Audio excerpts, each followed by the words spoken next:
সরাসরি দেখাচ্ছি বিধাননগরে মুখ্যমন্ত্রী তিনি পৌঁছেছেন সেবা কেন্দ্রের উদ্বোধন। আর সেই সেবা কেন্দ্রের উদ্বোধনে মুখ্যমন্ত্রী শুভেন্দু অধিকারী, স্বাস্থ্যমন্ত্রী শারদ মুখোপাধ্যায় সেবা কেন্দ্র, আর সেই সেবা কেন্দ্র উদ্বোধনে বিধাননগরে নয়া সেবা কেন্দ্র, আর সেই সেবা কেন্দ্রের উদ্বোধনে মুখ্যমন্ত্রী শুভেন্দু অধিকারী তাকে উত্তরীয় সম্বর্ধনা জানাচ্ছেন ওখানে যারা উপস্থিত রয়েছেন।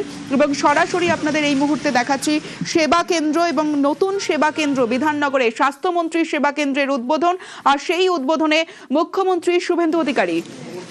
ভেঙ্কটেশ্বর রয়েছে আমার সঙ্গে। ভেঙ্কটেশ্বর, বিধাননগরের নাগরিকদের জন্য তাদের পরিষেবা যাতে সঠিকভাবে দেওয়া যায় সেই লক্ষ্যেই শারদ মুখোপাধ্যায়, যিনি তুমি জানো যে এলাকার বিধায়ক এবং স্বাস্থ্যমন্ত্রী, তিনি একটি সেবা কেন্দ্র তৈরি করেছেন বিধাননগরে। সেই সেবা কেন্দ্রের উদ্বোধন করলেন মুখ্যমন্ত্রী শুভেন্দু অধিকারী। অতীতে আমরা দেখেছি নাগরিক পরিষেবা নিয়ে একাধিক অভিযোগ কিন্তু সামনে আসতো, কিন্তু এবারে কিন্তু নতুন সরকার বদল হতেই নাগরিকদের যে পরিষেবা দেওয়ার বিষয়টি অগ্রাধিকার দেওয়া হচ্ছে।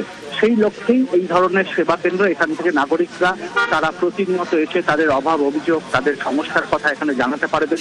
এবং এই সেবা কেন্দ্র থেকে একদিকে যেমন বিধায়ক শারদ মুখোপাধ্যায় তিনি থাকবেন বা তার প্রতিনিধিরা থাকবেন, সেই সমস্ত অভিযোগ লিপিবদ্ধ করে চটজলদি যাতে সমস্যার সমাধান করা যায় সেই লক্ষ্যেই কিন্তু এই সেবা কেন্দ্র তৈরি করা হচ্ছে। শুধুমাত্র অভাব অভিযোগই নয়, এই ধরনের যে সেবা কেন্দ্র, সেই সেবা কেন্দ্র থেকে নাগরিকদের একাধিক নানান পরিষেবা পাওয়া যাবে। অর্থাৎ নাগরিকদের সুবিধার্থেই এই ধরনের সেবা কেন্দ্র গোটা বিধাননগরে শারদ মুখোপাধ্যায়, যিনি স্থানীয় যিনি বিধায়ক এবং যিনি স্বাস্থ্যমন্ত্রী, সেই CF 312 সেই ব্লকেই কিন্তু সেবা কেন্দ্র গড়ে উঠেছে। এবং যে সেবা কেন্দ্রের উদ্বোধন করলেন আজকে মুখ্যমন্ত্রী শুভেন্দু অধিকারী, উপস্থিত ছিলেন এলাকার বিধায়ক তথা স্বাস্থ্যমন্ত্রী শারদ মুখোপাধ্যায়। এই মুহূর্তে শুভেন্দু অধিকারী সেবা কেন্দ্রের ভেতরে তিনি প্রবেশ করেছেন। কেমন হয়েছে সেবা কেন্দ্র সাজিয়ে তোলা হয়েছে সেই বিষয়টা তিনি পরিদর্শন করছেন।